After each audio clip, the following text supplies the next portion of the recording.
Give them nothing, but take from them everything.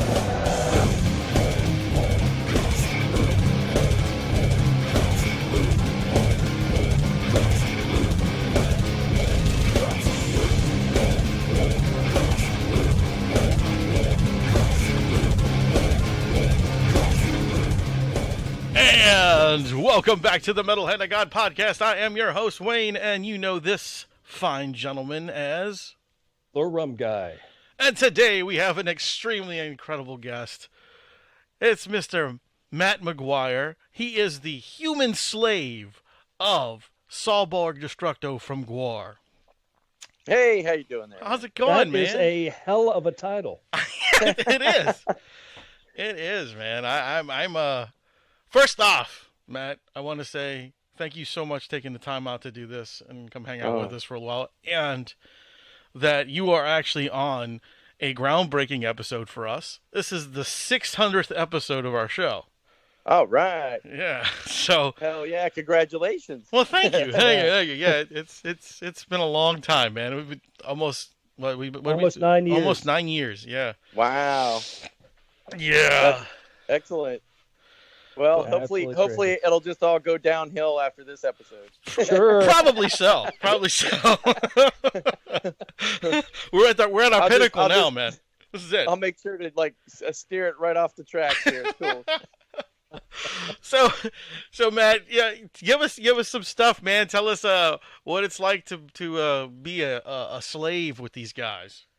Well, you know, it's interesting because I got enslaved when I was 19, so almost child labor. And we have had a long, crazy, arduous journey with all these crazy pitfalls that happened throughout, the last 35 years of the band's existence. And, prior to that, these aliens have been around for millions and millions of years, so you have that as well. right But yeah, it's been a blast. I mean, it's ultimately you go, oh, you're a slave of Gwar, and then you're like, but it's a really cool gig. It's an awesome gig. Oh man, I bet. Sounds like an awesome gig. And how were you recruited? So the human slave of Techno Destructo, he actually, Hunter Jackson, he was one of the and breaking the fourth wall a little bit here. Yeah. He was one of the co-founders of the band, and he actually had the initial concept of it. He was the one who had the movie, which was called Scumdogs of the Universe, and had some of the preliminary characters and preliminary ideas of what would later become Gwar.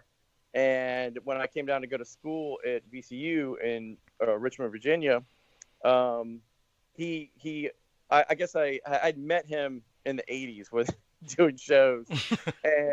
and I I'm this punk kid going, hey guys, I draw comics and make stuff too, and and I slowly, he got me we worked on a few comic book projects together. And then he would be like, oh, you want to go to the slave pit and slush some molds with latex or help cast medallions or things like that. And it just was a slow process of how much crazy grunt work can you actually take before you actually break? Right. Gotcha. Right, yeah. So it was a proving ground because it was there's a lot of people, especially they have misconceptions about what Gwar actually is. Yeah. And they go, oh, well, it's this crazy rock band. Of course, y'all are driving Lamborghinis and living in mansions and stuff and yada, yada, yada. When the reality is that we put almost every single dime back into the project. This has been more so an art movement than a band. The band part of it is very important, but there's so much stuff that's attached to Gwar that you have to want to be here. Literally. It's not oh, go ahead. So there's no actual Lamborghinis and no mansions? Is that Come on, man. Come on, tell us the truth. Sleazy P. Martini drives all that stuff. I figured Sleazy would have something to do with it. He's Gwar's. Actually, I think he's more of a challenger type of guy. I don't know. But yeah, he says he's his manager, but I don't know about that. Yeah. what worked in cahoots with the CIA to create the crack epidemic and all that good jive. That's nice. Oh man, it's very it's interesting because that process did weed out a lot of people who just couldn't handle the amount of work that it takes to do Gwar. A lot of people don't understand how much work it is. Well, I'm sure, man, because I mean it's a lot of dude. You guys do a lot of stuff. Yeah, I mean really, and you all tour a lot. Yeah. It's very strenuous. At our heyday, we were doing 10 months out of the year. We were doing. This is a lot like, if I were to compare it to something, a lot like a crazy Broadway review that has been running for 35 years. Yeah. It has that similar thing, except for it's like the circus where you go town to town and bring it to, bring it to other people. Yeah, all around the world. That is amazing, though. Absolutely freaking amazing. All this stuff. Yeah, man. And you're the art guy, right? You do a lot of this stuff. So that's the part where when people try to quantify it as a band, you have this thing where you have the artists and the musicians, and everybody wears multiple hats. So we all contribute to other aspects. So when you're coming up with concepts or tunes or imagery, everybody sort of contributes into a nice big creative pot of coolness, Yeah. Mm-hmm. Yeah. So it is different, most bands have, 3 to 5, 6 guys, whatever, in it, and you're just arguing about the music most of the time instead of the concept, the imagery, all of it. Yeah, sitting there going, okay, so we're going to do this with Paris Hilton, and then we're going to go over here and do this with whatever other person y'all are killing or doing something along those lines. Have a crack-addicted dinosaur that comes out and eats everybody at the end. There's that too. Yeah. I mean, like it's funny. Is like I took my boss to see you guys. Like everybody, I'm a huge fan. Okay, I'm not gonna lie. I've said when we met the first time, I told you all that. I was talking to you guys, and I said, I think the first time I saw you guys was in '91. Or 92, somewhere around that area. It was right. I want to say it was right before America Must Be Destroyed, or it was right after it was released. I can't remember exactly when. But everyone I've ever told about the band, and I always say, well, you guys got to go see them. And they're like, okay. So when you guys come, I always take that person to their first Gwar show. And I took my boss to see you guys. And he was like, oh my God, it was the best show I've ever seen in my life. I'm like, yeah, I told you, man. He's like, he's not really into metal, but he was just kind of like, music aside, it was good music. He said, but the show is so awesome. Yeah. The show is definitely that hook, he was just kind of like, man, they put so much into that. I'm like, yes, it's a lot of work, man. I mean, they really bust their ass in that. I've seen backstage stuff and things like that you guys have done. It's funny because, the anomaly with me is that I was, young when Gwar started, because Gwar started technically it was 84 when the first, few specks of shows and things had started. 84, and, holy shit, man. Yeah, and so I was in high school. My first Gwar show was like 87, I think, and I actually got to see, the raw, visceral part of it because this was like the first real formation of it. Like, okay, you got a decap, you got a face rip, you got a gut rip, maybe somebody's arm gets ripped off, and then you kill Techno Destructo, and that's it. That's a show. And you're seeing it in, my first, the experience was I'm at the 930 Club in D.C., and back then it was this really crappy punk rock club, and you were crammed in there as, tight as it could be. And I remember the first song, I was like, I'd seen videos, I'd seen a couple things in Flipside magazine, or Thrasher magazine. Yeah. And back when magazines were a thing. And what's that? You mean something on paper? The talking trees, the thing is like once you see that first, I mean, the chaos that ensued, it just sort of melted my sweet teenage brain. You know, it was just like, you know, holy crap! There's this, you know, crazy alien guy attacking the crowd and like just, you know, going nuts, and then they're spraying blood all over the place. It was just, it was amazing, you know. I know I had the same feeling when I first saw him. Saw you guys as well, man. I was just like, this is the greatest thing I've ever seen in my life. Like, where have you guys been all my life? Do you remember me, Wayne, saying that I never actually got to see Gwar? I do. I remember that. I was mistaken about that. Oh, okay. Right. I was, and it was in 1993. You guys were in Pittsburgh. Somewhere in Pittsburgh. And I was talking to, when we were just up in Pennsylvania, Wayne, not too long ago. I was up there for like a month or so. Went up and I ran into some friends of mine, and they had mentioned, you know, do you remember the concerts we used to go to? And I said, oh, yeah. Well, then we were still talking about that when I got back, and I got on Facebook, and we're messaging back and forth. And he says, remember when we went to the Gwar show? I said, Gwar? No, I remember going to the Gwar show. He says, dude, you were so wasted. I was like, oh, that's probably well, there you go. Oh, man. Yeah, and, you know, like, to be honest, man, I don't even remember. It was one of my friends from Florida. He decided when he moved here to go to school with us, he was in high school with us. And he was like, look, let's go see this band. And I was like, okay, I've listened to the band. You know, I was listening to the band since, I think I bought Scumdogs when I was 12, 13, you know? And then, so I was listening to that. And I think my very first taste of Gwar was actually Live from Antarctica.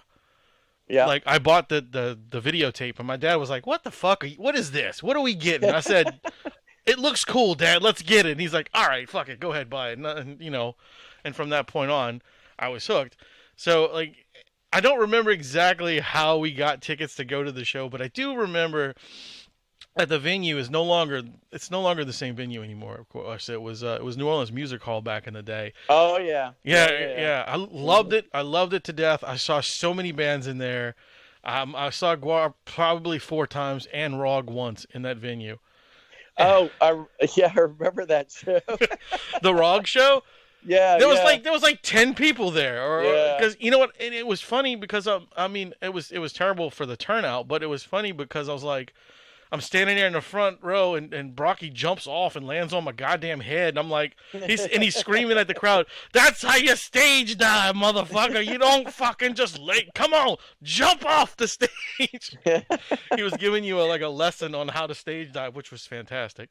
But totally Brocky. Right, dude. And it was such a surreal experience. And like, I have a T-shirt somewhere still in this house that's signed by everybody that was there.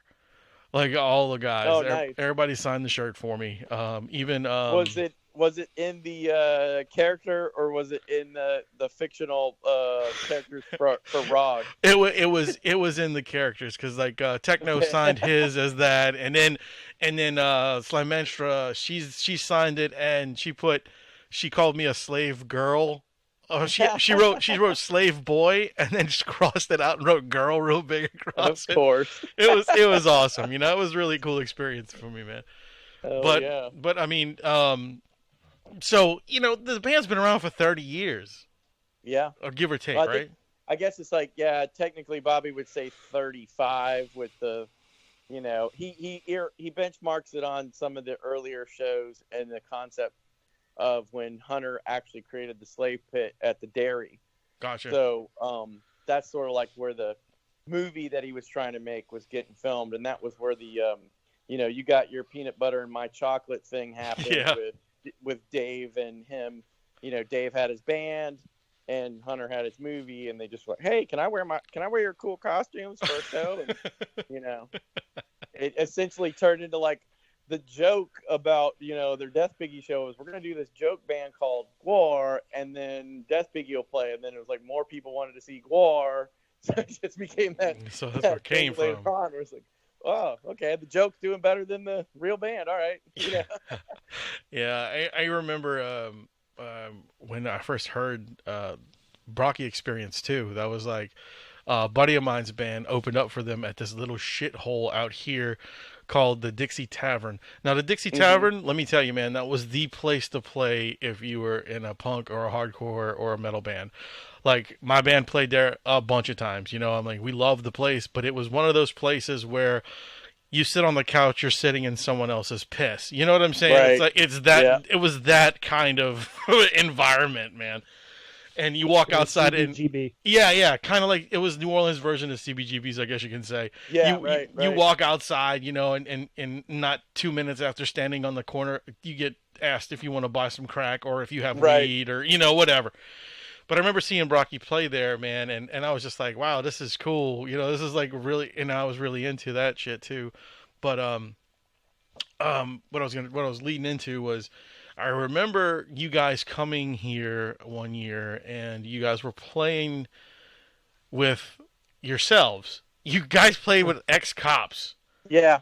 Which was, and I'm thinking to myself, like, isn't that the same band? Like, was that mostly the same guys or was it? Yes. Okay. It was, so the gag was originally, we did, so you say those shows from 92, 93, we had a fake band called Prestige that opened up that.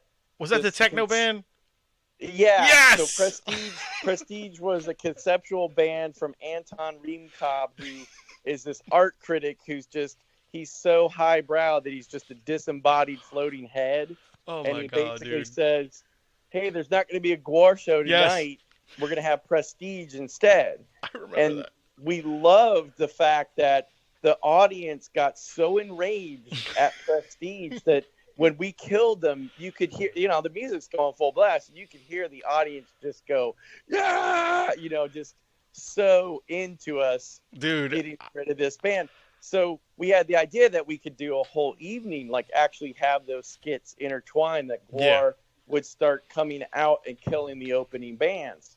And it sort of spawned on that idea that I was coming up with a rap band. I had a hip hop rap band, and then we had a skinhead band called Satan Skins. We had nice hillbilly band. There was all these different bands that we were gonna like sub out.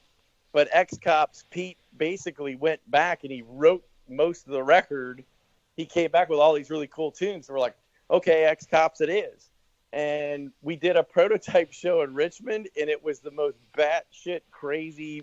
You know, I mean, it was like people, they didn't understand that, like, me and Don and Chuck were all plants in the audience, and we would come up and try to attack the band, and it just turned into such utter chaos that we were like, okay, we're on to something here, you know, and I love the fact that, like, we did that for 2 tours where we opened up for ourselves. We'd usually have like a mid, a direct support band. Yeah. So Ex-Cops would play, the other band would play, and then Gwar would go on, so we could have a little bit of a break. But I love the fact that a lot of times you'd be out in the parking lot, and the kids would be going, "Oh man, you guys are great. Oh, but what about the Ex-Cops band, man? They were totally, what was up with that? That was terrible. What was going on with that?" You know, and they're just dissing it. And then you go, "Oh, well, that was us." And they're like, "Oh, I mean, it was cool. I mean, it was cool. It was cool, man. It was good. It was good." You know, it's like a lot of people didn't really understand that it was pretty much everybody who was up there was in Gwar at the time. Like, we had our drum tech was the drummer for Ex-Cops, so that Brad wouldn't have to drum twice both sets. Yeah. But then Brad was out there singing and fighting with me and Bobby, you know. So, I mean, it was great. You know, everybody kind of switched hats and did all kinds of different things, which that's what Gwar was always about. It was like, let's have fun. Right. Creating all this kooky stuff. Any concept was taboo enough or wasn't, crazy enough. It was like, keep pushing each other to do, the craziest stuff we could think of, you know. Yeah. Can I ask a question, though? Yeah. When this all came to be for you, did your family and friends go, "What in the world are you doing?" The funniest thing was my mom, even to this day, she's still waiting for me to get a real job. But yeah, that was the thing. I remember I showed my mom, because I had, like I said, I was in high school, So it was right as Scumdogs came out. I was graduating basically from high school, and I had future's ahead of you. Your entire future. Yeah, right. College. Yeah. You know, you're gonna make $1 million. Yeah. You're gonna be a doctor. Yeah, you're gonna be a doctor, lawyer, something like Dental that. hygienist at least, something. Yeah. And I had went to the filming because again I had made friends with Don and Hunter and a couple of the guys through going to shows, and I went to the filming from Live from Antarctica. So I'm actually in the crowd. No shit. You know, in the audience, getting beat around and stuff. That's so good. And behind the scenes stuff, I was there for some of the filming of it, but again, I wasn't technically in the band at that point. Right. And then later on, it was funny. I showed my mom. I'm like, "Hey, I'm all proud." I'm like, "Cool, check this thing out that I'm part of," you know. And she's like, "That's terrible. What are you doing? Like, what are these people?" She always goes, "Those friends of yours." She put the air quotes, those friends. Yeah. The mom thing, yes, definitely the mom thing. And yeah, then I remember because I made it through like 1 year of school here, and I'd already been at the Slave Pit and kind of pretty much in the band by that point. I did my first tour in '91, and it was like I was like, yeah, I'm not finishing school. I'm learning way more stuff here. Right. And of course, I'm going to go join the circus. I'm not going to stay in college. You know? Well, yeah. I mean, dude, you got a taste for it. They're just like, no, I'm doing this. This is. And you guys really had, you know, that spark. When Scumdogs hit, it just fucking blew you guys out of the water. Yeah. I mean, that was what really, that entire time frame. I remember it was so electric to watch, and we did it at the time. We played America Must Be Destroyed live on stage a couple times, and it was so amazing because that song is an instrumental, you know. It's just a way that the musicians could just show their chops because there was so much layered, there were samples, there were so many cool things going on, and it was amazing. Like, it was just one of those in a multitude of mind-blowing times being on stage. You know, is this real? Is this a real thing? You know, it's like, yeah, dude, I can imagine. I really can. You know, I mean, my band, of course, we never really got, you know, that big of a notification, you know, notify everybody. But when we would play at like big venues, like we played at like Tipitina's and stuff, you know, and we were like, God, you know how many shows we've seen at this place? You know, this is like historical shows, and we would just fucking play our hearts out. Even if it was in front of like 6 people, we didn't give a shit. Right. Because it was just like, this building alone deserves something like that. And I can imagine, dude, like when you get up there and you just have that, you feel that electricity from the music, and just was like, wow, you know, this is incredible. Yeah. It's... Oh, go ahead. I'm sorry. Go ahead, finish. Oh, no, I was going to say Tipitina's is always one of those fond memories because it always seemed to be a hub where we run into other bands that we were friends with. Yeah. That when they were on tour, they'd either have a day off or whatever. And I remember there's this one time where it was like a perfect storm where like Rollins' band had a day off. So like most of those guys showed up. And then they were on tour with Ween, where we were we were friends with them from years and years ago. They did some of their first shows with Gwar. No shit. And yeah, they were great. We were always good buddies with them. And then they were there, and then it was out of nowhere, right? It was when Trent Reznor, he had a pad somewhere close there, I guess. Yeah, he lived in the Garden District. Yeah, he didn't live very far from there. Yeah. Yeah, he showed up.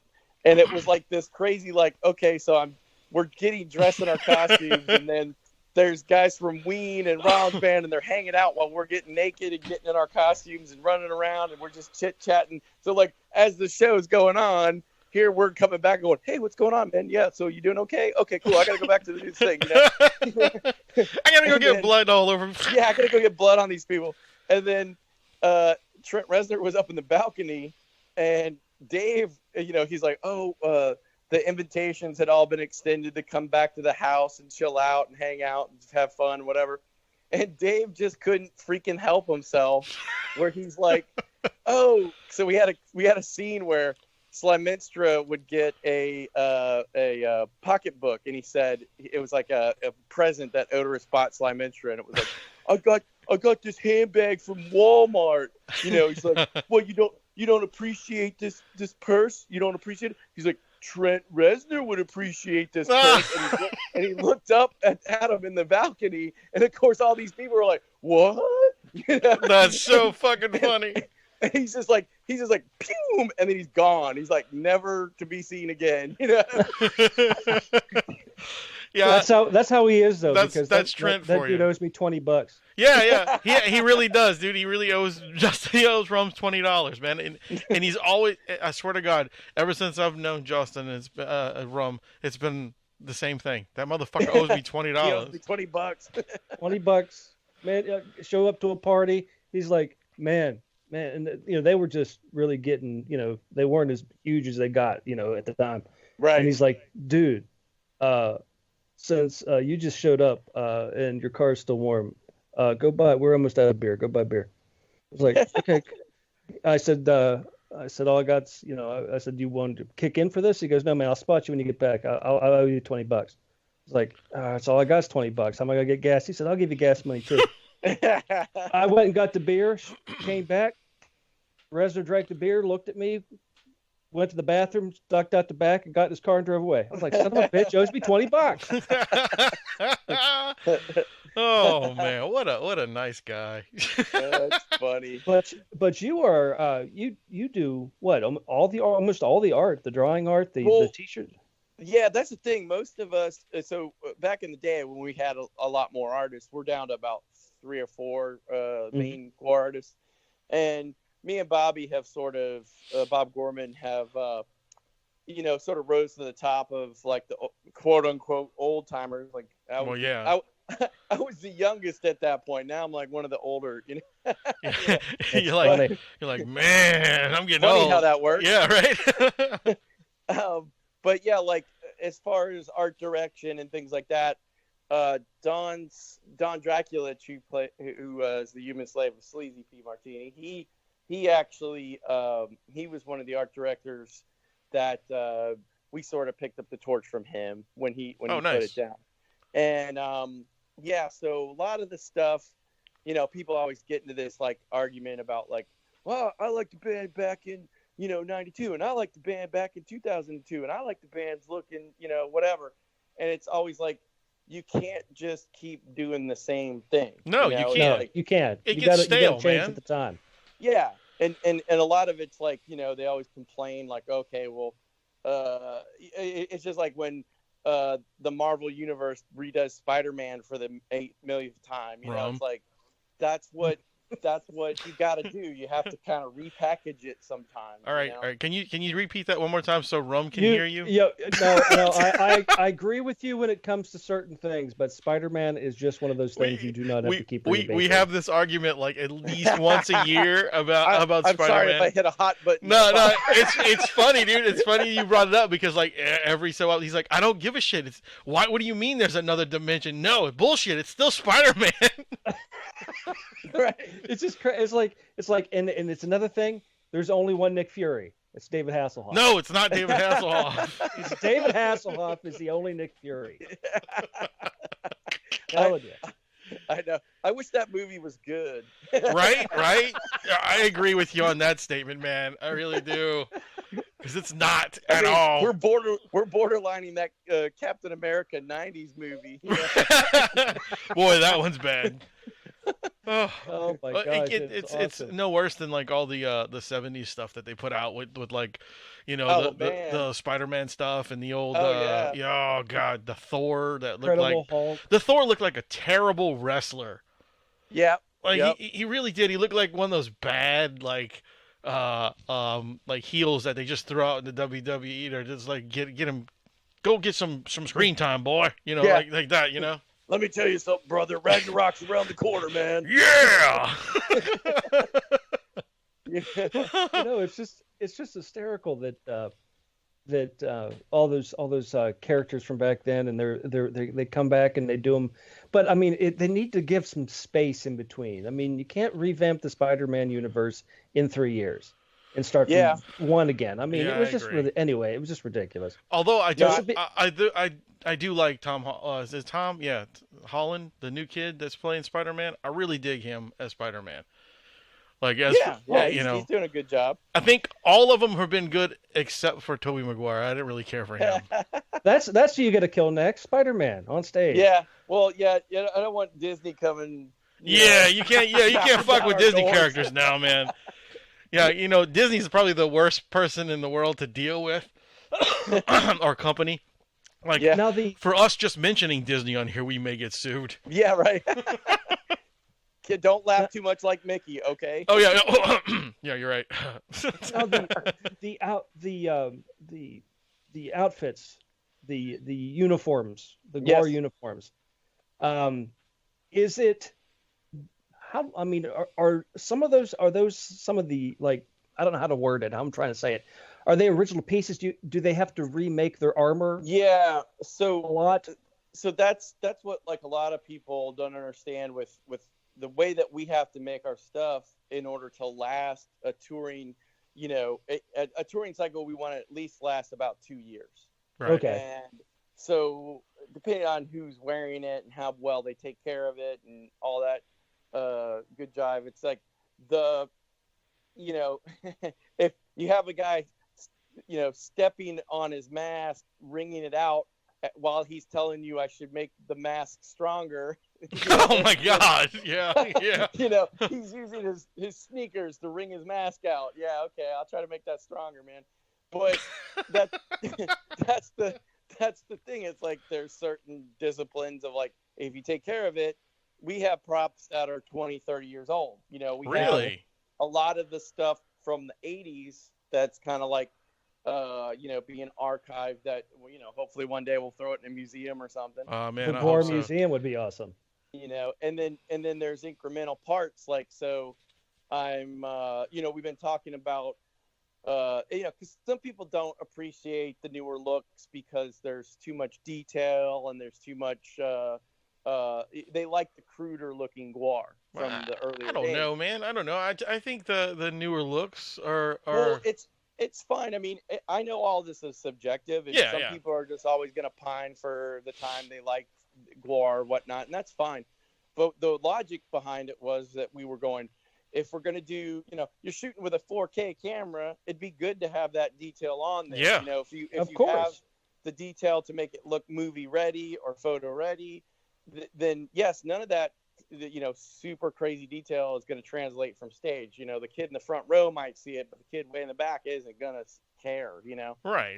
So, just look at the progression of just cosplay in the cosplay universe within the conventions and the amount of detail that goes into those costumes just out of a video game that they saw and played. Yeah. I mean, that's a lot of detail that goes into that stuff, and I can see the progression getting better and better through the years. I think that's something that, like you said, it needs to, you need to keep up with it. It needs to be updated on occasion. It's difficult because you go from art direction to art direction, but it's also opinions about, Don was really good at riding the fence of, like, okay, here's the old school Gwar, here's what the crude kind of paper mache look was, and i.e. the more like cartoonier version. Yeah, but he also wanted to perpetuate, make the cartoon real, like make it look like a realistic cartoon. And I was like, I subscribe to that as well. I think it looks better if it it's a cartoon brought to life, And I agree 100%. So yeah, like I've never let any of that kind of dictate. It's always been like, hey, if we're into it and we want to drive it that way, that's what we do, Yeah. And, I completely agree with you on that, man, because, if you look at it as a comic book, okay? Yeah. Because if you look at, like, the comic book art from the 70s, and then you look at what the 90s brought us, which was the Spawn stuff and the, like, really, really detailed, like, Capullo and McFarlane and Jim Lee and all those guys really, not that the old guys were terrible. You know what I'm saying? That art is great too, but it's subjective. Like if you look at the difference, the '90s kids are going to be like, "Man, look how good this looks. It's got glossy paper. It's really nice. It's detailed." Well, compared to the crap that you put out in the '70s. You know, I mean, but that's the thing, right? You're talking, like if you took Kirby for instance, right? Right. He's definitely one of the perpetuators of modern mythology right now. 100%. You know, 100%. And you go into looking at his style. Yeah, some perspectives wrong, some proportions are wrong, but yet the visuals and the amount of work the man did is just unbelievable. Exactly. So you kind of look at it in those scopes. It's like, yes, some of those other guys who kind of are at the forefront of pushing what comic book art is sort of turned into. Yes, they took those images and those inspirations and they made them their own. Right. And that's how I look at Gwar. It's always you're gonna have those times where maybe some people just don't get it or even understand the origins of where this came from. Right. Gotcha. So, I mean, everything evolves, man. It has to. It has to evolve. I mean, the only thing that hasn't evolved is TV cartoons. I agree, and I agree with TV that. cartoons look like I drew them. Yeah, man. Look, I've had plenty arguments about this, especially with like the new stuff, like the bastardized The new Darkwing Duck. Not even that. The Darkwing looks pretty good compared to like the bastardized version of fucking Thundercats. Oh, Thundercats is awful. Have you seen that, Matt? Have you seen? Yeah. Oh my god, dude. And I'm not one of those guys that's like hates on everything because it's not what it looks like. I understand that things need to progress, but this actually to me didn't progress. It went away. It got so it lost a lot of its character. Yeah. And because the older stuff had detail in it, like we were talking about detail now in the costumes, but now everything is a flat. Everything is flat, very one-dimensional. You go through industry standards, is what I've seen in most of those entertainment industries. There's always these industry standards of like, okay, if you look at old Hanna-Barbera stuff, yes, it's very simple, right? But you were getting stuff across. If you start to migrate into the Filmation like He-Man and all those where they were trying to add more detail, you're bebopping between like French and American and Japanese and Chinese, all these different animation houses that were at the time. It's like now you have access to digital animation, and a lot of it is driven by simplicity. So that's where the industry goes. It's easier to output a show that's just very simple animation. Yeah, you're right. It is, but I mean, I don't know. I guess because everything's digital and a lot of things still back then was a little bit more hand drawn into all of it. It was gritty. You're talking about having to shoot plates through like 16 slots of glass with all kinds of but I mean, but now everything looks like the Powerpuff Girls. Yeah. Well, that's like you go, okay, if that works, then why not have everything do, because you're talking about production value. Because it makes Rum mad. Hey, I agree with you 100%. I love when you see the craft. It's like let's take the movie Heavy Metal for instance. Right? Yes. Oh, great movie. You go, yes, there's rotoscoping. Yes, there's all these things that are aiding in the animation, and you can tell it. But the beauty of it is, like Mobius's style is on screen. Yeah. And to have Mobius's style up on the big screen is it's unbelievable. So, there's that. It always is. I think it ebb and flows. You're gonna have this thing where the norm will go, hey, this is all too simple. Let's go back to making it look very detailed, and that'll be the shock and awe for the next generation. Right? Probably will. Yeah, I agree with that because computer technology is getting more advanced. Video game technology is getting more advanced. Oh, unbelievable! Yeah, I mean, you go from fucking Pong to what you got now, dude, is ridiculous. The things like we're seeing, as we said, with cosplay and onstage creation and things like that. The materials are there to make them more detailed, to make them more amazing. Because I remember my first visual of when I saw a picture of Gwar was I didn't know what it was when I was a young kid. I thought it was the bad guys from Power Rangers. Yeah. Nice. Yeah. Because, they had those type of, Oh, yeah. that look. Yeah. So exactly. I was like, I was like, what is this? I was like, then it was like, okay, this is kind of cool. But again, I get it now. I do want to say, though, again, Gwar was still more detailed than the Power Rangers. Absolutely. Even back then, though. Yeah. All these people who are complaining about the detail work, there was still detail even back then, because compared to some of the monsters that are on those shows at the Power Rangers, they look like some of them are terrible, but yeah, but I mean, there wasn't a lot to compare it to back then. I mean, it was like Godzilla Gwar stuff on stage. Yeah, it was like watching that sort of thing. It was like the next thing was bad guys from Power Rangers. There's nothing else that was on, American TV or.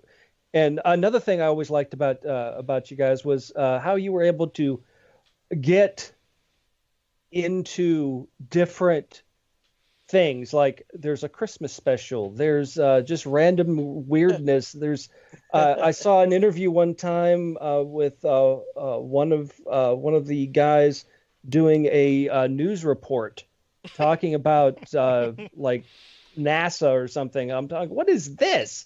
It's just bizarre shit. It's always that's the beauty of this project in general, is that you're talking about the satire and the parody that Gwar can produce. It's just this alien's take of humanity. Like understanding the things that make you human. Because that's what these aliens don't get it. They're first of all they created the human race. Right. And they're just going, I don't want to have any part of these, okay, what can you do for me? That's all that they're looking into. But, when you say, like, you can portray all of these things, because originally when Hunter was creating the movie, like one of the drafts was only one of the characters was supposed to join a rock band. Okay. The rest of them were supposed to just have all these human interactions. Like one gets a really bitchy girlfriend that he can't he doesn't know how to deal with, and then another gets a job that he can't stand, and there's just these things that you go through as a human that you're just juxtaposing upon these aliens, going, how do they react and what did they do, and that's a lot like me, like that was the initial idea.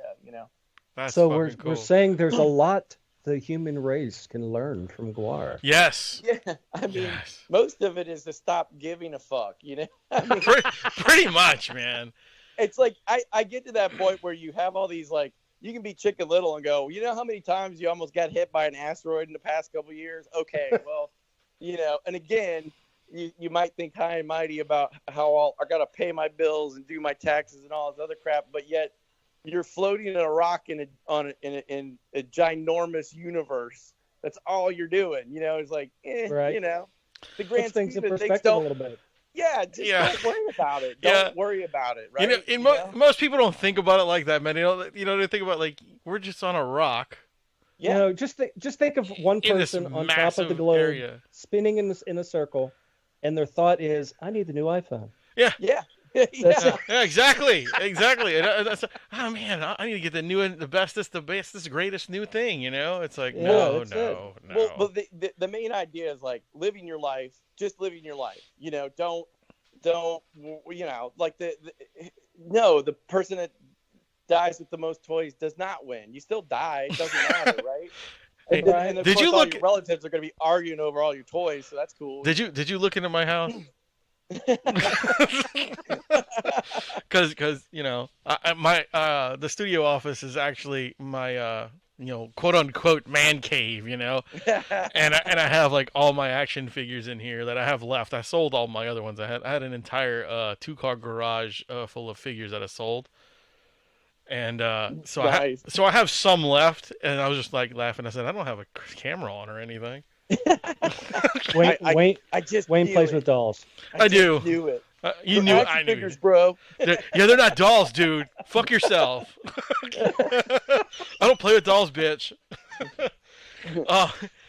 Speaking of stuff, man, you're the art guy. You're the guy who does. Do you do all the comics yourself, or is it you and someone else? That, like I said earlier, Hunter Jackson was the one who kind of he sort of led the way. Everybody in Gwar, like Dave Brocky, Don Dracula, it's Chuck Varga, all these guys. Everybody was inspired by comics. You're talking, if you really want to look at some of the roots of Gwar, just take every issue of 2000 AD from like 84 to like 88, and he's like, there's where Gwar came from, you know. But it's like, yeah, everybody perpetuated the visual images because you're like, how do you tell all this story on stage? Some of it you just can't do unless you have this ginormous production value that, you know, but even back then, that was the only way to tell some of this story was through comics.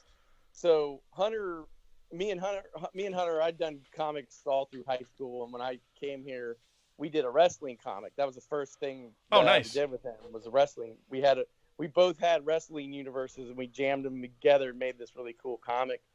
And as we were perpetuating like how to do more stories, then we actually thought, we'll take all the newsletter comic strips that we were doing in Mind Control Monthly and compile them into black and white omnibuses, and then, you know, put them out as, you know, like, hey, Gwar Comics. And that sort of got us into the thing where, okay, as we got a little bit of money out of that, let's perpetuate an idea of like doing a full color. You know, we had high hopes of a monthly comic, but it happens, man. More of like every 6 months to a year we put one out or whatever. That's tough, yeah. And you know, because we're building Gwar, we're writing records, we're touring, all this other stuff, and but anyways, we did Slay Pit Funnies in the '90s. We put out, I think it was like 7 issues of that ourselves. We just produced it, and so every artist at the time had an opportunity to contribute. So a lot of almost everybody in Gwar contributed it some way or another, like colored the comics. Oh, that's cool. Inked it, or, you know. And then, you know, when Hunter decided to leave Gwar, I got so busy with taking over some of the other responsibilities for like tour. I'm actually the stage manager as well on the touring contingent. Oh, wow. And then on top of it, when we get home, so it's like pre-production for a show, building a brand new show, all that stuff. My plate's pretty full. So for a bunch of years, I didn't do any comics. We didn't do any. And I started talking to Dave about like doing a graphic novel that was just the complete history, because Gwar's history had all these ginormous gaps in it where it's like the first thing I asked him was like, how old is everybody?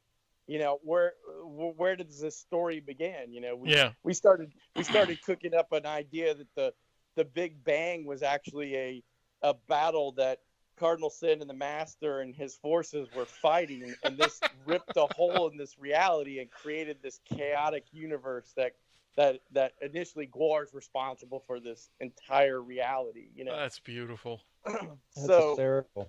Yeah, so we started going down that road, and we started curating the entire story, filling up the gaps between comic strips and videos and all that stuff.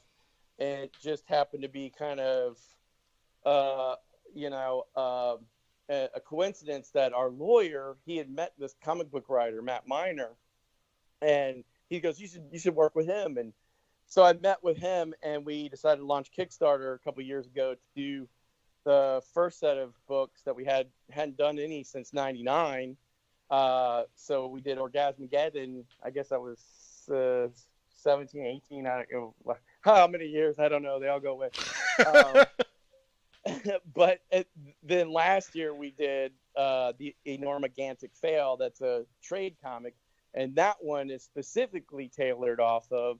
I was like, well, how do we tell the story? You know, if you've never heard of Gwar, don't understand what Gwar is, how do you tell a story that sort of sets the stage? So I said, we have a song called The Obliteration of Flabcorp 7, and that's the screw up that gets Gwar sent to Earth in the first place. Nice. I thought a nice Rashomon type storytelling of everybody's account of what happened. I thought it'd be like a he said, she said kind of thing would be funny. Yeah, so, sure. That's the comic that just came out last year. All right. And that's the one you guys were selling at the con, correct? Yes. Yeah. That's the one we were selling at the convention, and that's sort of to be like a handbook for someone who's not necessarily a Gwar fan could pick it up be entertained by the story, but then they'd understand fundamentally what Gwar is. You know? Yeah. Where they came from and the reason they were stuck in the ice. Yeah. I mean, it's even before that. Like, really? Oh, okay. All right. The last page is them getting shot out of the master's butt towards Earth, you know? and the dinosaurs are looking up in the sky, going, "Oh, there goes the neighborhood," you know. That's fucking great, dude. That's awesome. Yeah. Yeah, I mean, dude, you know, there's so much you guys do and have done. Like, and you know, you were telling the story earlier about the techno band that you guys would I tell that to everybody because that is one of the most memorable moments from a Gwar show, because it was like this wall was up and this dude was out there and everybody was booing him and shit, and I was like, what the hell is going on, you know? And then the little head was in the corner. There won't be no Gwar. Yeah. I was like, what the fuck? It was so funny. There'll be no Gwar show tonight. Yeah, dude, that was so funny, man. What do you do in your downtime when you're not doing everything? What's downtime? Well, that's that 3 weeks that you're not doing anything. When is that again? Well, probably right now, since we're all locked down mostly. No, it's crazy. Our social media director is like, finally got, you know, he's like, "Oh, finally, you guys will do all the stuff I've been asking for you for the last 2 years to do." Oh, no. Well, because it's essentially like, you know, trying to get everybody in the same room to do, just create content for social media. Yeah. I've seen a bunch lately. These days you have to be kind of nimble. You know, you have to be really reactive to things in order to kind of keep people like, "Hey, I'm relevant." You know. Well, we know. Trust me, we know. Yeah, and so like our social media manager has been pushing this idea of like, because there is some time, most of the shows that we were going to do all got canceled or pushed around and pushed to next year and stuff like that. And so it's like, this is the opportunity to create all that content. So everybody's, you know, basically been doing that. Like we're trying to write skits now where we can take videos on our phones from, you know, wherever we're at, and then edit them together so that we're not all in the same room. You know. Being compliant, but actually getting some stuff done. No, that's cool. That's good. Yeah. That's really good, because it's a lot of work, man. It really is. I've seen some of the stuff that you guys have been putting out, and you know, and it's not like a simple little thing. And I'm glad you guys started doing the live thing, even though the connections have been kind of crappy on some of them. Yeah. It's we've noticed that with a lot of the you know, like I tried to do an Instagram one a couple weeks ago.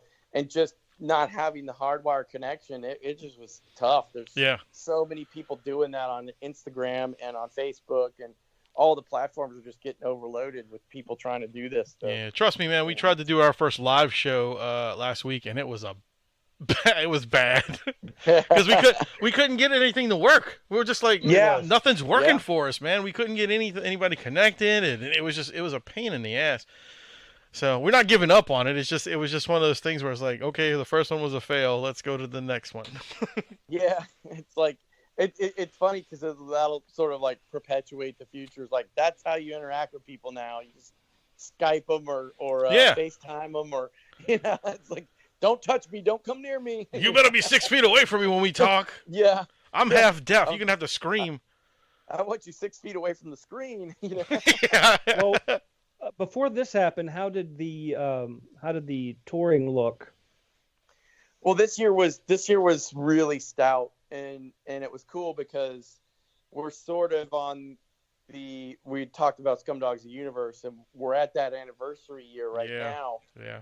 And it's kind of sad because we had all these really grandiose plans for this year for that, and we're starting to have to put a lot of stuff on hold or push it back.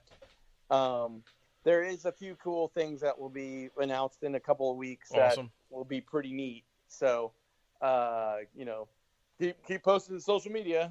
Yeah, man. Look, I'm super excited about it being. What is it like? It's the 30-year anniversary of this album, or 25th? 30th. Yeah. 30th. Yeah. Crazy. I couldn't believe that, man. I was like, when I saw somebody say something about it, I was like, holy shit, it's really been that long. I'm like, man, we're getting time goes by. We're getting fucking old, man. I'm like, this is crazy. Well, the cool thing was the last Gwar show you guys played here at the Joy. Right. The Joy Theater. I took my son, and I told you this at the con, but I know you probably, there was so much shit going on at that time. But my son was his first show. His favorite song from you guys was oh goddamn, I'm losing my brain right now. Hold on. I feel terrible because it's the first song off of America Must Be Destroyed. Oh, right. Geez. Right. See. Well, don't. It's all about ham. Ham on the bone. That's it. Oh, that's ham it. On the bone. Yeah. That's it. It's a song about ham. Good job. Thanks. Yeah. Well, I mean, I hear it every day because he wants to hear it. Good thing he doesn't quite understand what it actually means. Correct. He's a 4-year-old kid, you know, and but he sings the words and he jumps around and has a good time. So we took him to see you guys, and at first he was a little scared, but then he was like all about it, man. He loved it. He had a good time. He got a little spits on him, and that's awesome. Yeah. But yeah, the best thing that ever happened to him that he enjoyed the most was when you FaceTimed him at the convention. Oh yeah. Yeah. He had this awesome. Dude. We have a picture of it because he has a big shit-eating grin on it, dude. And awesome. And I didn't get a chance to say thank you enough, man. But it was so awesome. Like he really, really appreciated that. Oh, that's cool. Well, you got to inspire those Gwar fans early, right? Right, and that's what. And this is what leads me to this is what amazes me is like.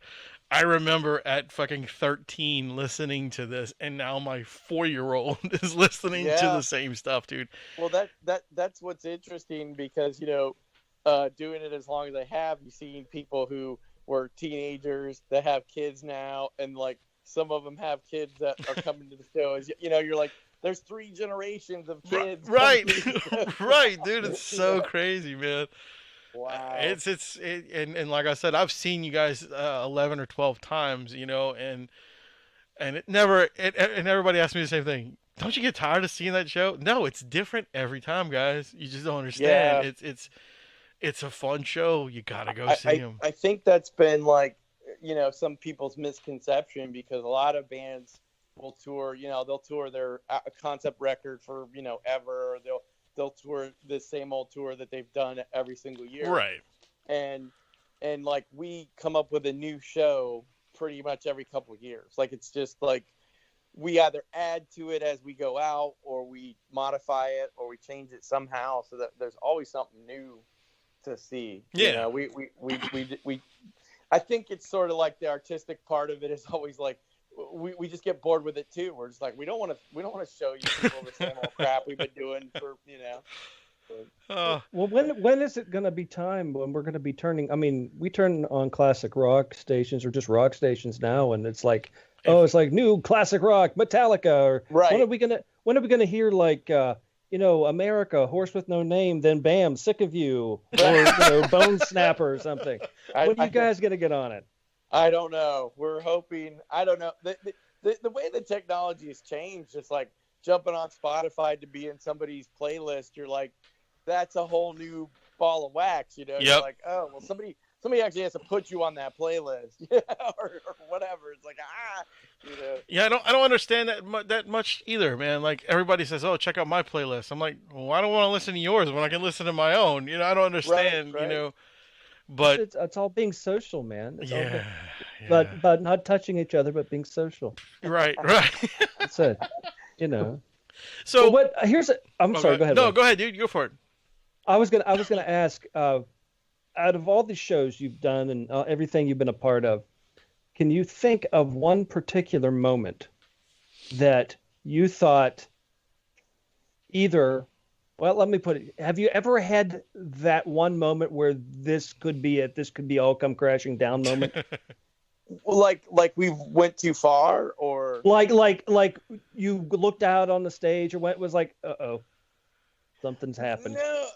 No, that's the thing, right? Like with Gwar, I think that was we were like, there's no saying sorry. It's always like it's like, yeah, we're gonna show that really, all the dark corners of humanity get showed. Like we're not. No one ever got mad about. No one ever got mad. It's like, oh, you got blood on my girlfriend. People get mad all the time. One of my best friends, she came to the show. We'd put Lacey Peterson in the show, right?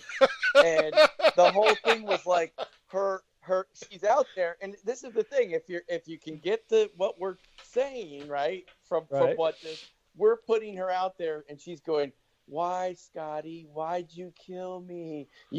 And we're pointing the finger at the son of a bitch husband who killed her and the kid. And the kid, yeah. And going, this is terrible, right? This is terrible. And my friend, she has this sweet Southern Belle accent, and she's like, I love y'all, but you're all going to hell. Oh man, if she thought that was bad, man, I've seen you guys do some really fucked up stuff. When Dave's in Boulder, Colorado, with John Benet Ramsey smashing the monitor wedge on John Benet, going, "Why'd you kill me, Bobby? Why'd you kill me, Daddy?" It's like, again, I've never. That part never ever bothered me. I always thought that was sort of like, if you want to put like a corporate term on it, that's the mission statement of Gwar, I was going to say, because that's what you guys are. I mean, that's your thing. I mean, like you said, it's just the not give a fuck, and I think that's great. But I'm sure there's still in this day and age, as the evolution of Gwar has come through the times here, and we've gotten to the time of everybody's so about everything. Yes, exactly. Yes. Thank you.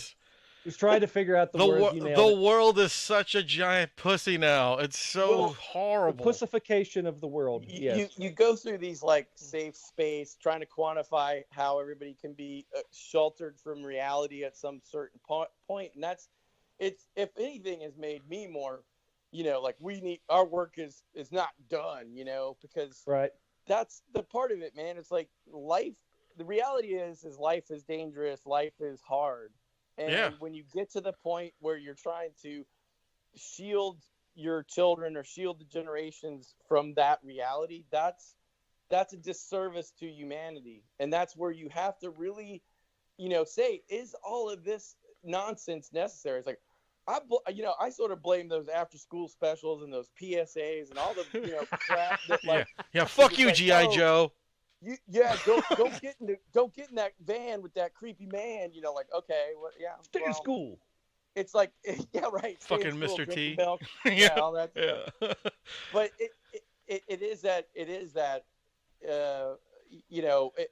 we come to terms with, like, even some of the younger band members who've been in the band for a little while now, having their issues with what we say or do on stage, because it's that knee jerk of like the conditioning of their generation, oh, you can't say that, I've seen that ruin bands before, you can't possibly think that that's going to be cool. It's like, no, we've done it a million times.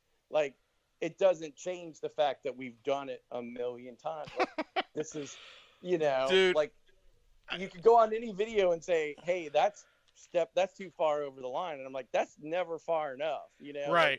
I was gonna ask, is there ever been someone that was brought up that you were gonna do something to on stage, like that you guys do, that was like, no, we can't do that?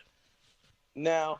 I mean, a lot of times it's like you go into this thing where you're just like, there has been absolutely no rhyme or reason to who people get upset about. It's always like, we're surprised. Like, we went to Australia and we killed the Prime Minister. We had this whole skit where we killed the Prime Minister. We had the Queen of England come out with the new royal baby. Nice. Here we chopped the Prime Minister's head off, but yet we're spiking the baby like a football. And they're like, how dare you chop the Prime Minister's head off? It made national news. Are you serious? They wanted to kick us out of the country because we it's like they didn't get that. Gwar has been killing every president like hell. We had Noriega and Saddam and all these other people that we've killed. It's like it's ridiculous that you're getting butthurt about us he's like, if anything, you should be flattered, you know, like. Yeah, I mean, you know, I can't even tell you how many people I've seen you guys do. Like, just a weird, like, presidents I've seen pretty much at least 6. Yeah, we dug up Reagan and killed him again. You know? Like, one of my favorites of all time is Michael Jackson, and when you pulled off his face, it was a fucking Roswell Gray. Yeah. That was one of my favorites, dude. That was me. Was it really? Oh, that's awesome, dude. That's I so always good. ended up playing Michael Jackson for some reason. That's so fucking good, dude. That was one of my all-time favorites, man. And like, I'll never forget that show because it was one of the ones at the music hall, and when he pulled his head off, pulled your face off like that. I just died, dude. I couldn't stop laughing. I was in the middle of this big ass mosh pit. People are smashing me, and here's Dave walking up, shooting his load all over us, and I'm like, this is ridiculous. It's the funniest thing I've ever seen in my life. It was so beautiful. I think we did him like at least 4 or 5 times, and I remember we had one where he came out with his kid blanket. And he's like, it's a slumber party celebration. And it was like they're just having all these slumber parties with these kids. Like, nothing wrong with a grown man having a slumber party. Never. No, I mean, you know, if the documentaries that have been out recently, if it hadn't proved that. Yeah. Poor Michael Jackson. Oh, my God. Oh, yeah. Poor Michael Jackson. Mm-hmm. Poor Macaulay Culkin. Right? Exactly. And he still won't admit it to this day. Well, he's already messed up anyway. He's all fucked up. That poor kid. I always think of you guys. Also, another thing is when in armor and when in things on stage. I know how hot it is on stage. Oh yeah. You guys must be drenched. Yeah, I mean it's funny because I always think it's like such it's an unfair critique that if people are always like, oh, the music's it's so blah blah blah whatever. The musicianship in this band is fucking amazing. Yeah. And the fact that these guys can play with all that stuff on them, because I mean, at certain points, it's like you can't see. You're trying to maneuver and do stuff, trying to get out of the way of a giant dinosaur falling or watching out for a giant cock monster or whatever, you know. And that's a thing where it's like, all these other up high and mighty musicians who might think that that's a diss. It's like, man, you try doing that. You try doing any of that. I've said that for years, dude. When I've defended you guys on that for I don't know how long. People are always like, they're good, man, but you know they're not technical enough. And I'm like, are you fucking stupid? Do you see the shit that they have to walk out in? Yeah, and it's undeniable that the musicianship in this band is very strong. You know, oh yeah, 100%. I can hear it. I mean, you can hear it. And you talk about, like, there's guys who went off and had solo projects be very successful on their own, and that's an undeniable fact. There's guys that went off to do bigger things. Right. So you can't. It's always a moot point to me because I feel like I feel bad for the musicians in that sense, where sometimes I think they get overlooked. Because of the quote-unquote gimmick, when it's like, no, you guys don't really understand what this actually is. You're trying to quantify it as a band, and it really isn't. There's so much more to Gwar on so many levels that it's not the same. It's like, do you guys do every single little bit of everything? You know, it's like that's not what happens with most bands. You know, they pass a good majority of it off to other people. You know, I mean the all of it, the technical capability of the musicians, the amount of artwork that goes into it, all the costuming and everything, the whole production of it is so amazing, and it is so well done, and because it's taken. The craft has been honed. I mean, the dues have been paid. You guys have done it. This is amazing stuff, and like with Wayne's Kid and everything, these new generations coming up, they're going to see it, and I think it's Gwar is what this timeline, this group of kids are going to need to see as a slap face of reality, because we are completely hushed. Everybody's hushed about everything anymore. No one wants to say anything. Don't do this. Don't offend. Don't do that. whatever. You know, I mean, you need a shot of reality. Here you go, and get some entertainment out of it. Yep. Yeah. And it's like if you close up that creativity, it's sort of like you're turning your back on a very fundamental part of humanity, because that is what separates us from everything else. It's like if you really want to go into, you know, hey, everything, you know, you can't say that, you can't think that, I have to control this. That's counterintuitive. That's not how humanity should be. Humanity should always be expanding ideas and philosophies all the way across the board. It's like, if you're so butthurt that you can't have a civil conversation with somebody, it's like, I'm sorry, if you're not smart enough to have this conversation, then walk away. Like, exactly. Go, you know, or go work on it and come back to me with a better theory. You know, not you're gonna belittle or you know, down it because you don't completely understand what you're talking about. And I see that rampant in media these days, where it's like, yeah, you interview people that think they're behind a cause, but they just maybe they glanced at something on the internet, and then now they're behind it 1,000%. And Right. They don't understand it. Because people are sheep. We are sheep. We are. I mean, when it comes down to it, because there's only so many. You can have one person has an idea. It can even be has a cause, and they're so intent in this cause. But say the cause is fake, you can make hundreds, if not thousands, of people believe this cause is fake. Oh yeah. Or real. I mean, you know, just look at the storm, the fucking Area 51 shit. Oh yeah, that was fucking ridiculous, dude. We're gonna storm it. The amount of shit this kid went through because he posted this on the internet and had all these followers, and he was like, oh, okay, and he just thought it was funny, but then he actually got in trouble for it. Right. Yeah, and then think of how many dead people that would have been. That's just stupid. That's a lot of dead people. Yeah. You know, and they would have went to Area 51. Yeah, you would have found Gwar in a hangar. Right. You go. Yeah. Right. Totally.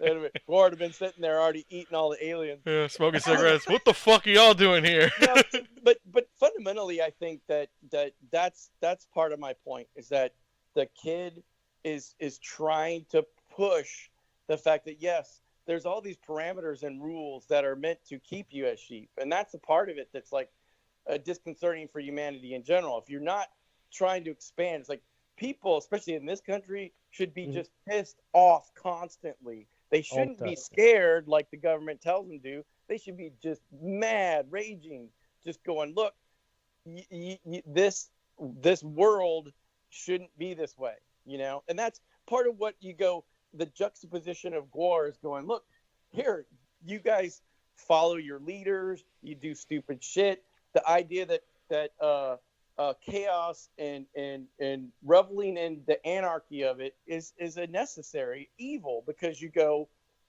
at certain points, if you allow these people to control you, then you're not really living. You're just sort of going through the motions, you know?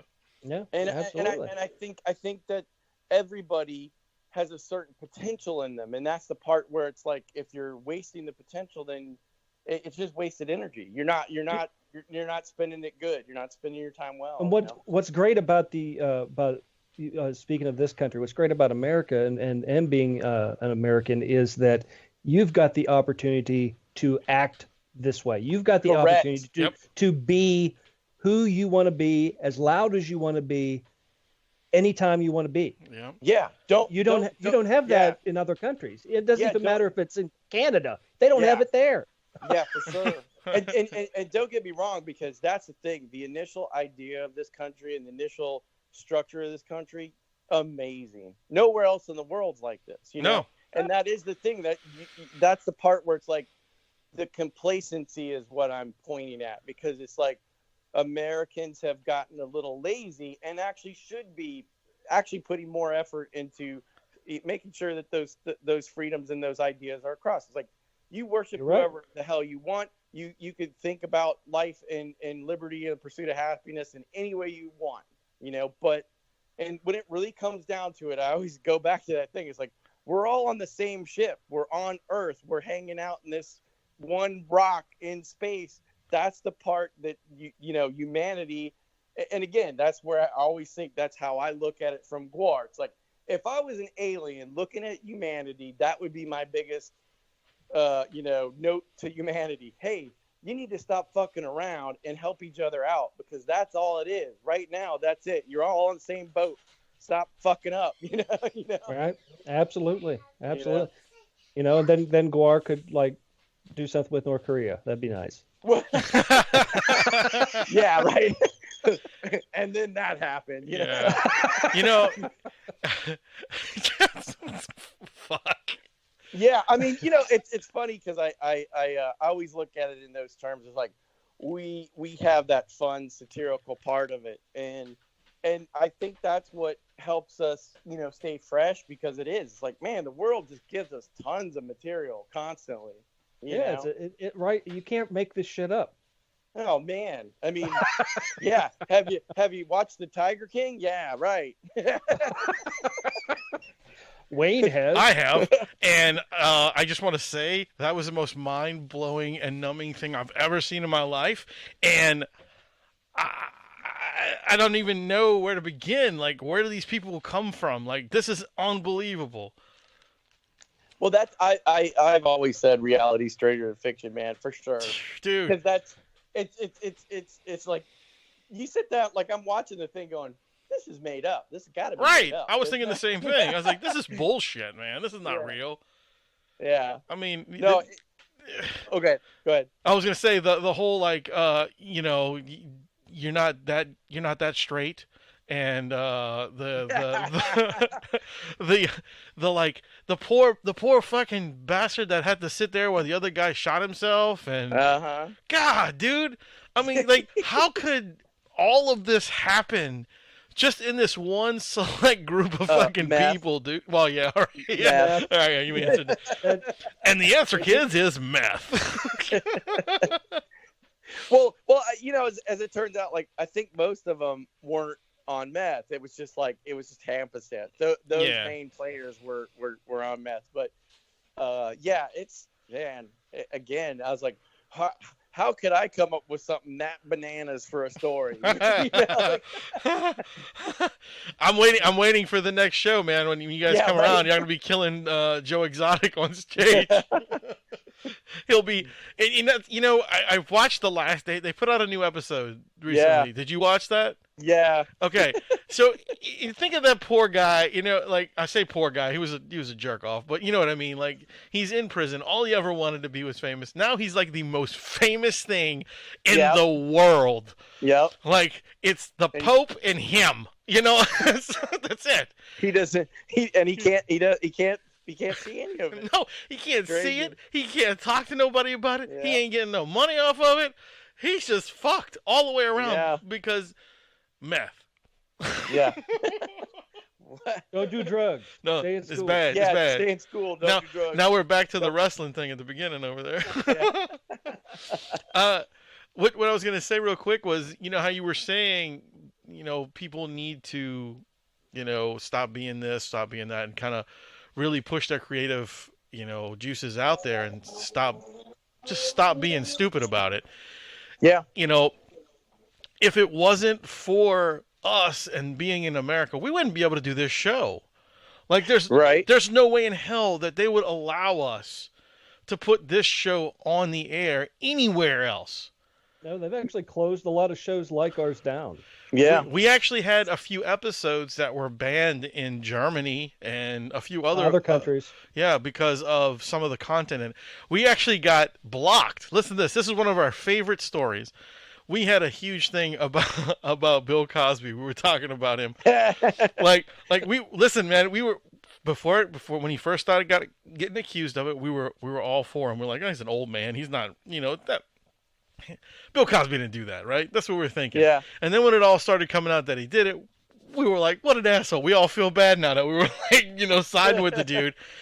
So we released this episode out, and can't remember what it was called, but it was pretty hard. It was pretty hard on him. And then not 2 minutes after I released it, Bill Cosby blocked us all over the place. Like, it actually showed Bill Cosby blocked you. Bill Cosby Whoa. blocked you. Yeah, dude, I was like, holy shit. We got blocked by Bill Cosby. What's happening? so our next show was called that. We it was blocked called by Bill Cosby. Yeah, I think the episode was called Cos Blocked after that. Cos Blocked. but yeah, so you got to be grateful that you live in the United States because we can do these things. Yeah. We can voice our opinion about all this shit, you know? I mean, it's always the perspective check, right? You go, hey, I talked to some of my friends who were like bitching about life in general. I'm like, look, first of all, let's just take the accounting here. You were born in America, so check. You're male, check. You're white, check. How much more do you want in your fucking deck, dude? You know, shut the fuck up. You know, like, it's crazy, dude. Like, perspective check, man. Like, it's like, I get it. You know, we all have hard times. You know, like everybody has problems. Everybody does stuff, but stop bitching about it, guys. People need to start looking at it as a human problem, not just this race has it worse, this sect has it worse. It's like, no, we're humanity. There you go. You're saying it, man. Thing. Yeah, that's the worst. That's Human the worst problem. part, man. That's the worst part in the world is all the racist and nonsense dividing and all that stuff. It just caused so much trouble. I don't even like the term racist anymore. It's Me either. just division. It's just division within yourself at this point. That's a NASCAR term, isn't it? Yes. Racism. I know that's a slow burn. I got it. It was good. I got it. That was a good one. That was good. I liked it. Yeah. I was going to ask you quick though. You said about doing this show in Australia and all that shit that hit the fan there. Any other countries you guys you've gone to that you were like, well, this is a really cool. Is the response different? Oh yeah. Everywhere you go. It's funny. We just did a European tour in the fall. Around Christmas time, and it was interesting because we hadn't been back there in a while, and it's sort of like we equate certain parts. So like Germany gets us, Holland gets us, France gets us, the UK loves us. You get to like Spain and Italy or like Czech Republic or stuff like that, they are just scratching their heads going, what the fuck is this? You know, like it's the idea of it is like, what, you're interacting with me? Ooh, get off. Stay away from me, you know? And one of my favorite times when we first played Slovenia, right? Yeah. So ooh, nice. We played this club called KGB, which was hilarious. And I remember it was like, I kept looking at the people and I was like, wait, is there like a dance club or is there a nightclub here? Like, what's going on? There was maybe like 4 or 5 punk rock looking kids there. And I was like, oh, so we're going to have like 4 or 5 people. Oh, geez, one of those shows. And I remember as the show started, all these well-dressed, like I'm going out Saturday night dressed to the nines in my best clothes, coming up to the stage. Oh, and I was like, shit. Oh, and so, of course, they didn't know what the hell was going to happen. So as soon as the first gore effect goes off, the decap gets head chopped off, and the blood starts spraying out, the entire crowd just goes and pushes to the back of the club. And then those 4 little punk rock kids are standing there in the front just going, hey, yeah, cool, That's so good. I remember I was playing the giant robot enemy called Cardinal Sin. Yes. And I'd have this giant fight with Odorous, and I just remember at one point I didn't see him on stage. I was like, where did he go? What's happening? And he had he jumped off the stage and ran all the way, because mind you, these people were all dressed and at the back of the club, but they never left. Like they all stood there watching the show, right? Right. And Dave runs all the way to the back where these people are, right? He's pressed up against them, right? He's got them all pressed up against, and he's got his sword, and and he calls me out, like he yells over the music. He's like, Cardinal Sin, and he like charges me from the back of the club. He runs all the way across the club and stabs the sword into my chest, and then I press the pyro and the head explodes, right? And I was like, these people must have had, you're like, what the hell am I watching? It's like, you know? oh my God, this is the weirdest blown thing. away, you know. It's like, this is not the Saturday night I was expecting. Germany gets you. Yeah. Oh yeah. Germany, he's like, oh, look at them, they're so funny. Oh man, they love the hell out of Jitler.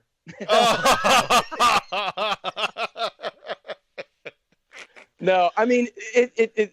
If you talk about, you know, there's this idea. It's just funny because like all those places that just get the satire or get the idea of what Gwar is, you know, they embrace it wholeheartedly. Yeah. I think that some of our language barriers and some of the social interactions, it's like, that's why I think like that, Italy, Spain, all those places, they get it, they understand it. It's just more that the interaction part isn't what they like or they're used to. You know, it's like us getting up in their face or spewing on them or whatever. It's sort of like, I don't know. It feels like some sort of,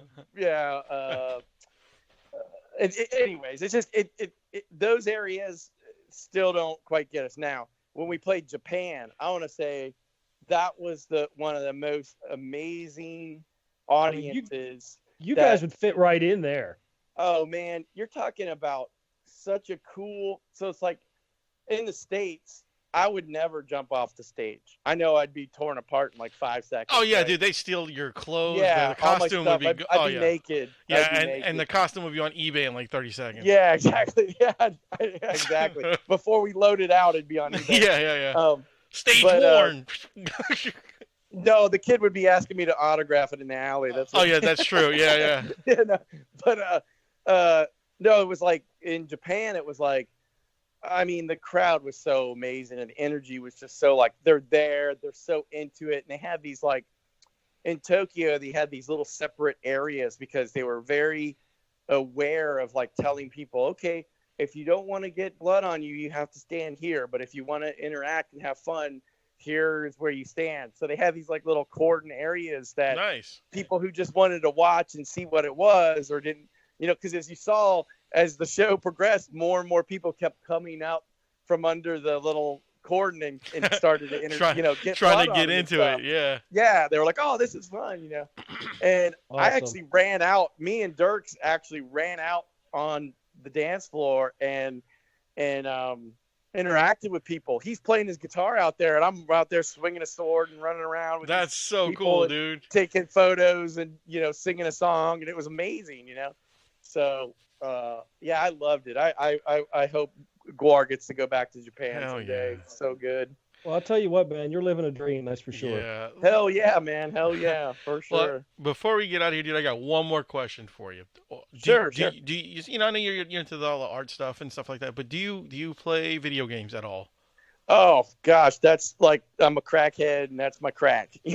All right. So have you ever played a game called Gears of War? Yes, I love Gears of War. Gears of War. Initially when they've had I think it was like the second one came out. Yeah. We met some of the developers, and we were actually talking to them about like a Gwar game, because it's like you talk about that universe, how gory and amazing it is. That'd be amazing, a Gwar game. Well, that's what I was. That's what I was thinking. I was like, you guys should be like content for Gears. It's funny you say that, because like right now, that's one of the projects I'm working on. Is I'm gonna do a YouTube and Twitch channel that I'm doing video game playthroughs with Sawborg and me. You know, so it's gonna be like a double whammy. Yeah. Hey. But I'm already, there's 2 games I've been playing online for a while that I'm gonna start with that, because I want us to get back into that arena, because I mean, hell, the only video game we got is the Beavis and Butthead one. Oh, nice. Nice.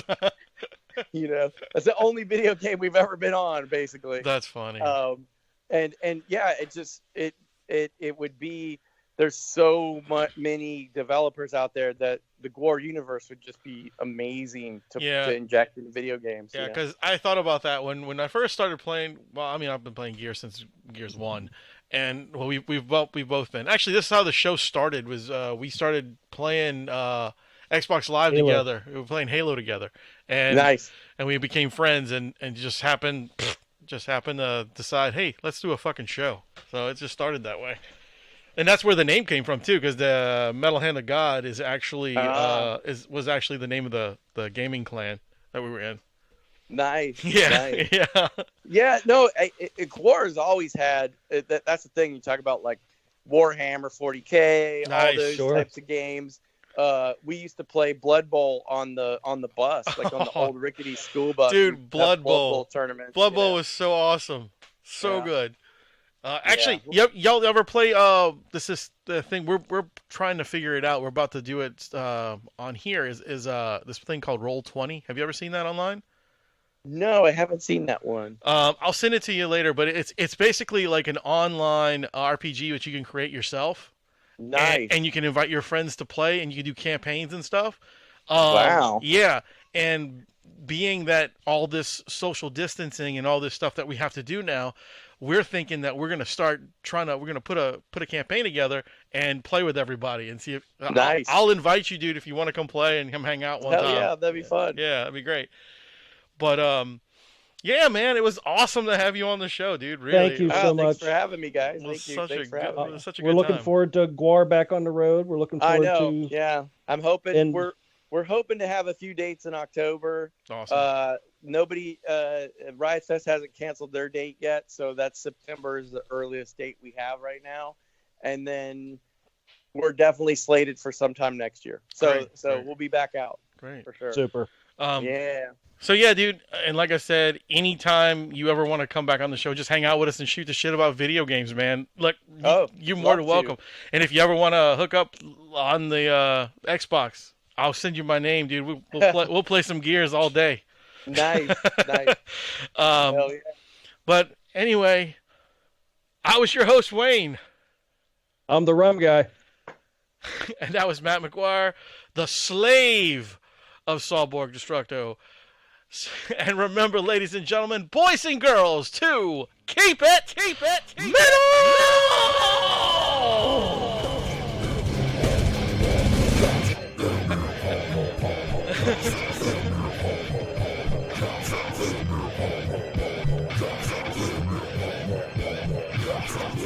Adieu, adieu, parting is such sweet sorrow. Go ahead and run. Run home and cry to mama. Get the fuck out! Okay then. That's it.